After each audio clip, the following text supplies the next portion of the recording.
on a lav mic before. I can help you out if not. All right. Sorry we ruined the surprise earlier. There's only one way into victory lane, though. Yes. And we're They weren't quite. They were quite surprised to see me show up in a FedEx truck. So it was interesting for sure. all right. Well, I was originally just going to start this interview talking about your childhood, but then you went and won a race. So tell me a little bit about Martinsville. You do well at that track, and you did really well on Sunday. Yeah, it's been a great racetrack for us, really, for the last last forever, I guess. Ever since we ran there for the first time, it's just been one of those great racetracks for us, and it's just my style in particular really seems to adapt to that type of racetrack. I have a technique there that I use, and it just seems to work really well. And obviously, this is great now that we have a no-pressure situation, really, all the way until the chase starts to go out there and race kind of easy now. But you had the best car all day. Yeah. I'm following the race via Twitter. You were moving up through the pack, and you had said before the race that our short track program isn't doing so well. So how did you end up with the best car despite a program you're not happy with? Well, Martinsville's such a one-off racetrack, and really, when I talk about your short track program, we talk about tracks like, Richmond in particular. We ran so strong here for the first really 6-8 years of my career, and it seems like the last two, our program just has not been very good at all. But I'm pretty optimistic after that Martinsville win that we've got stuff turned around, and all of our cars seem to be running a lot better than what they had last year. So I think when you get as far behind as what we were last year in 2014, it takes a long time to make up that ground, and I think that we've done a really good job of cutting that deficit quite a bit. So we're in contention for all these race wins, and really the season we've been in the top 5 pretty much every single week except for Phoenix. So I'm looking forward to coming to especially this racetrack, and now I'm going to test here next week as well to kind of hone in on what we need to run well here. The man finished 3rd overall last season, and he says he's working from behind. That's Yeah. pretty good. Definitely. Okay, so you mentioned Richmond. There was a spot that RIR ran a while back to promote their races. Had a little kid, a little Matchbox car on the walls right out here behind you, moving along, and I was told that your mother said that's Denny right there. What memories do you have of RIR growing up? Sitting in Commonwealth C over there.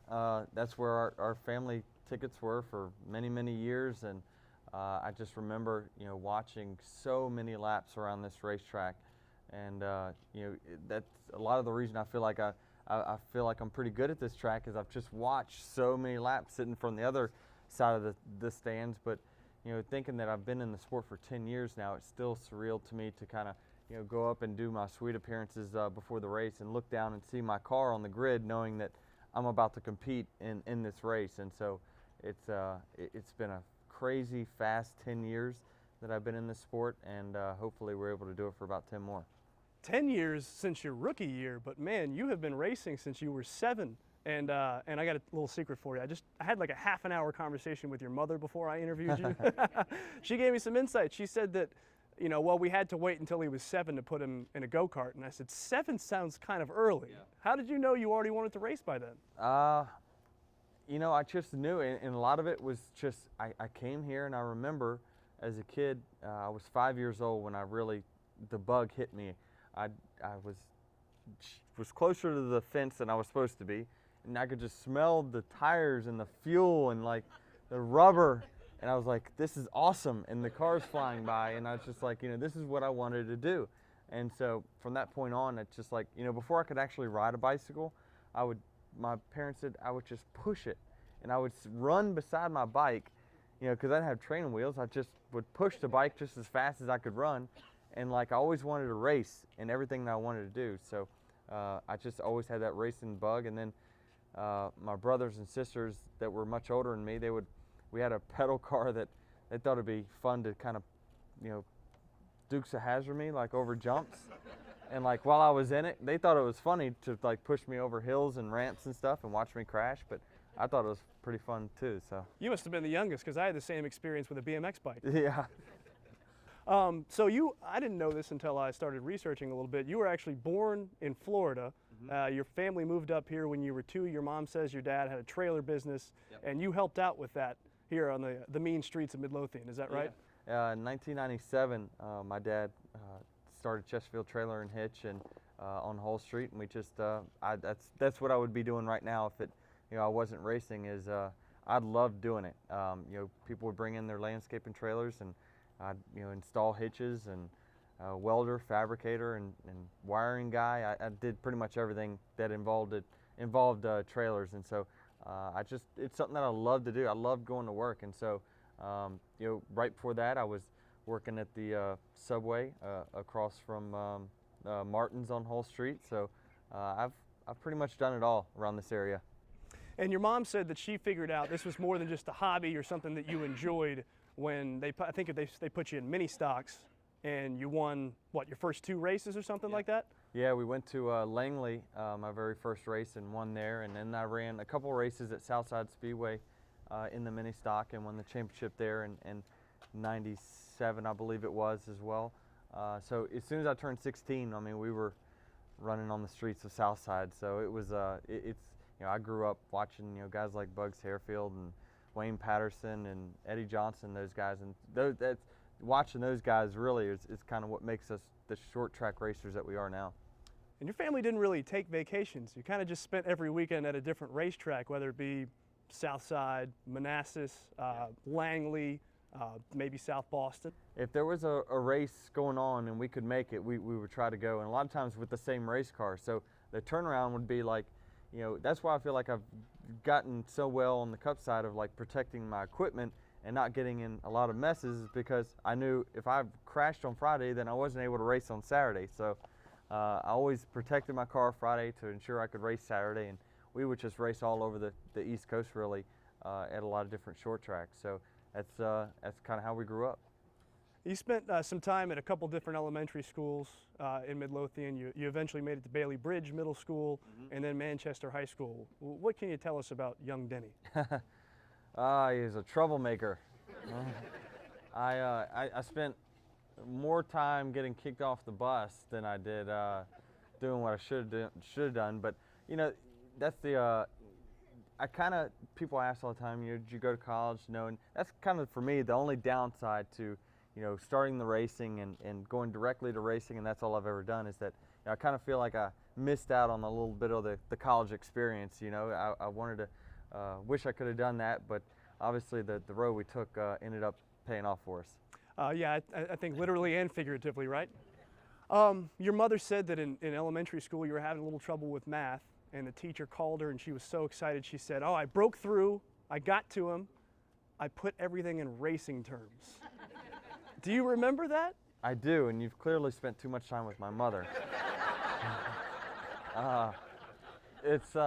Yeah, I mean, it's just I had to put everything into racing terms, like, this much fuel, how many laps can you go, like type of thing. So that's all I really cared about. I mean, I remember, taking my trophy with me to class, and then like, I don't know what I was thinking, but like I would wear my suit, my go-kart suit, to school, but I had to hide it in my book bag because my parents said, no, you can't wear that to school.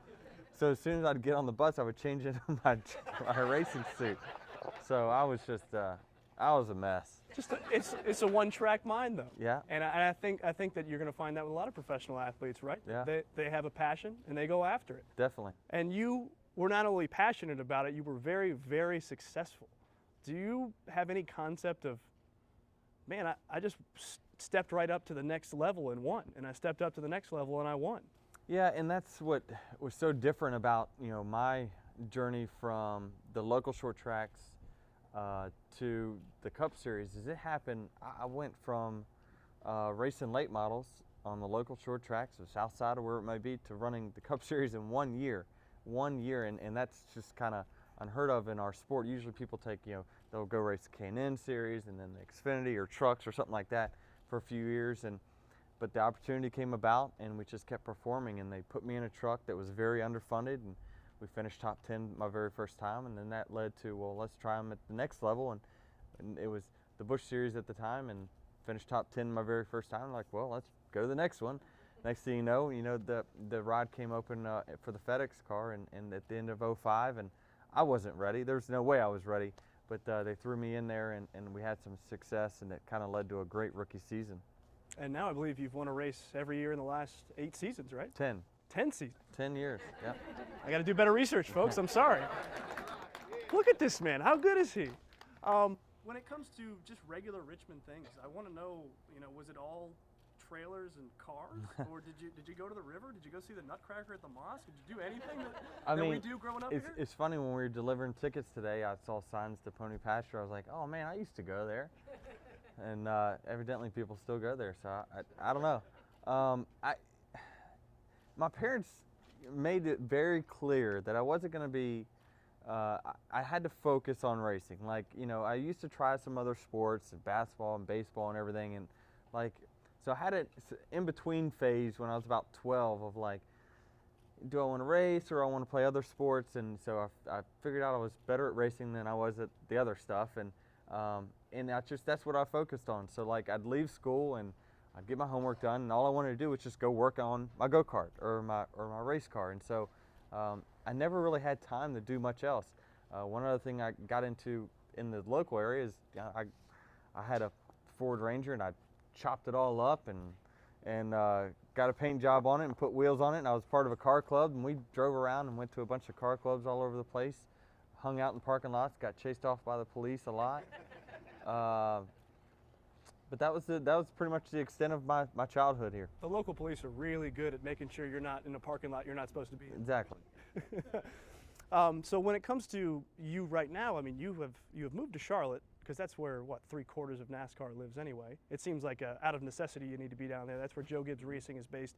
You have a young daughter. Is she 2 yet? Yep. What is her name? Taylor. And I guess, what's it like being a father for you?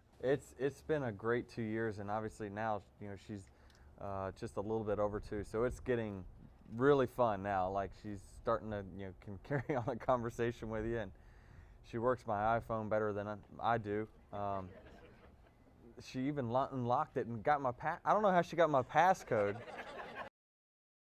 No, it was just numbers but like, it's not just one number, like, but she figured it out and unlocked my phone, and give me that thing real quick.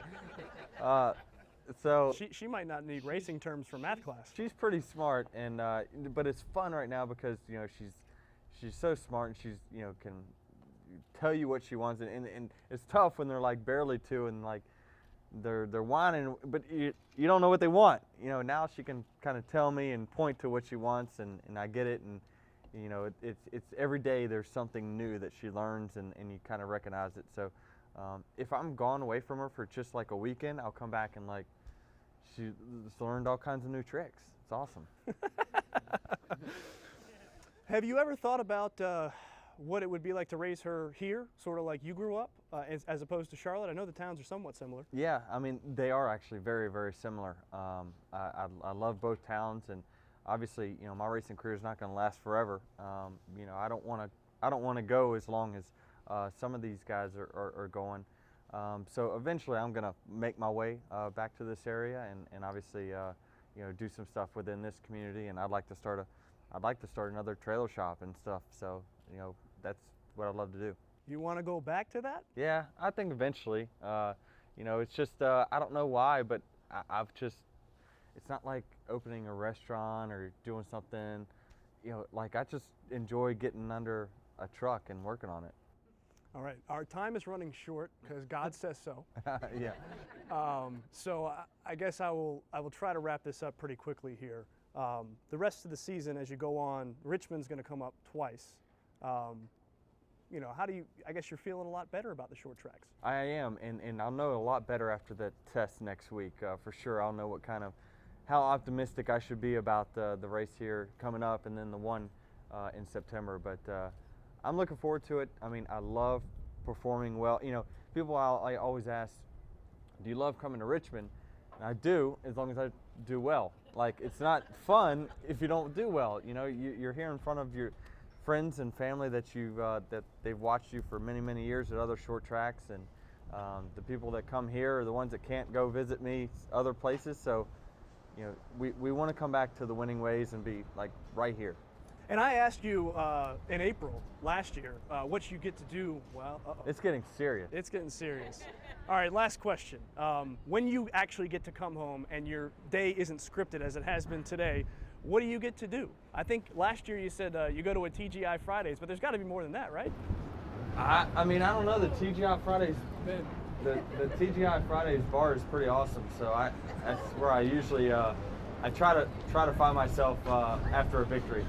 All right, we're Y'all better gonna cut hit the this deck. short. Hey guys, everybody, that's about all the time we have. This has been Sorry. Denny Hamlin. Thank you. I'm sorry for the short wait. Thank y'all. We hope you've all enjoyed it. Now please find cover.